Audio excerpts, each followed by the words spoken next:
Pratibha ji, congratulation. First of all आपने UPSC में 3rd rank किया है, और आप मैं ये जानना चाह रहा था कि कैसे क्या तैयारियां करी थी और क्या चीजें जो है अब जो एस्पिरेंट्स हैं यूपीएससी के वो ध्यान रखें करते हैं। बहुत बहुत धन्यवाद आपका।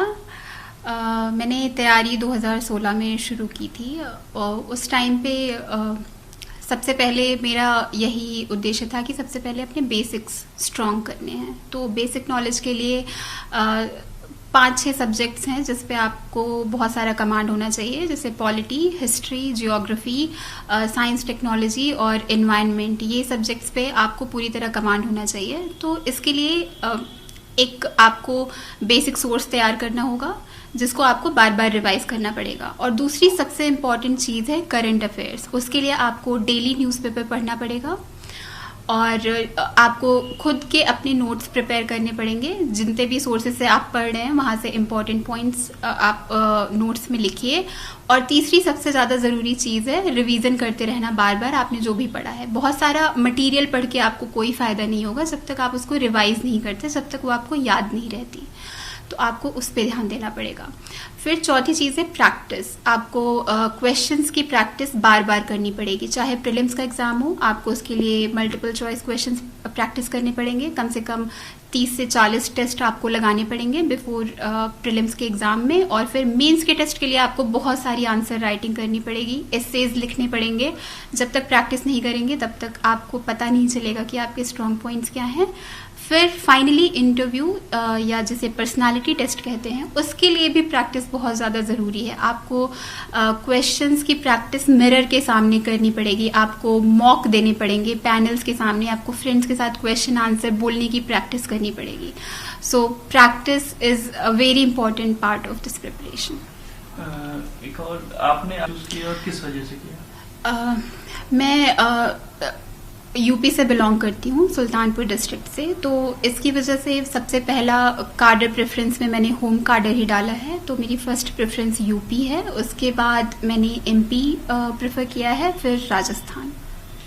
आप जो सर्विस आप आईएएस चूज किया या क्या आपका प्रेफरेंस क्या है? जी, सो लास्ट ईयर मुझे मेरी 489th रैंक आई थी। उसके बाद मुझे इंडियन रेवेन्यू सर्विस मिल गया था, जो कि लास्ट ईयर मेरी सेकंड चॉइस थी। तो इस साल मैंने बस इंडियन एडमिनिस्ट्रेटिव सर्विसेज ही चूज किया था।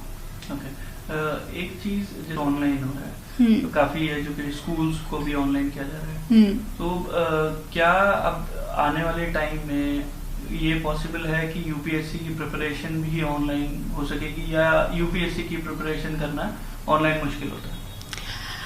ऑनलाइन बहुत सारा मटेरियल मिलता है स्टूडेंट्स को, न्यूज़ के टर्म्स में हो या फिर आपका स्टैटिक सिलेबस। तो बहुत सारा मटेरियल, वीडियोस यूट्यूब पे बहुत सारे मिलते हैं जिसके थ्रू कैंडिडेट्स प्रिपेयर करते हैं।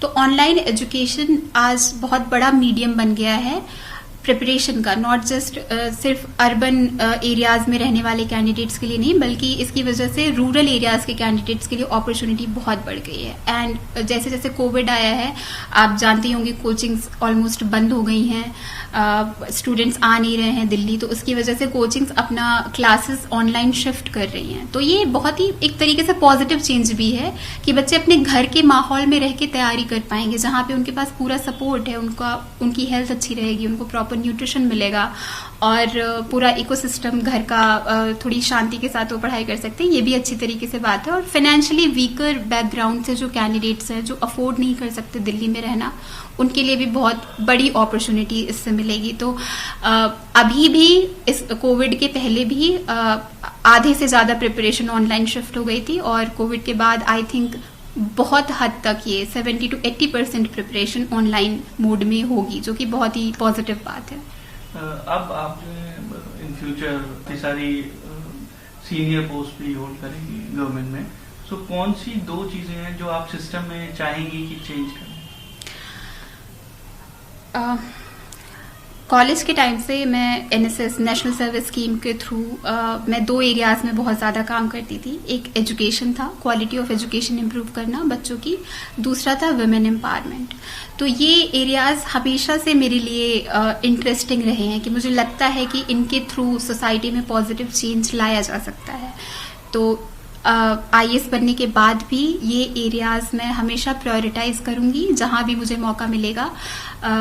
अभी करंटली न्यू एजुकेशन पॉलिसी भी आ गई है जिसमें क्वालिटी ऑफ एजुकेशन इम्प्रूव करने की बात कही गई है, जो कि अभी पूरे नेशनल लेवल पे ये एक एजेंडा बनेगा, तो उसके तरफ मैं कंट्रीब्यूट करना चाहूंगी।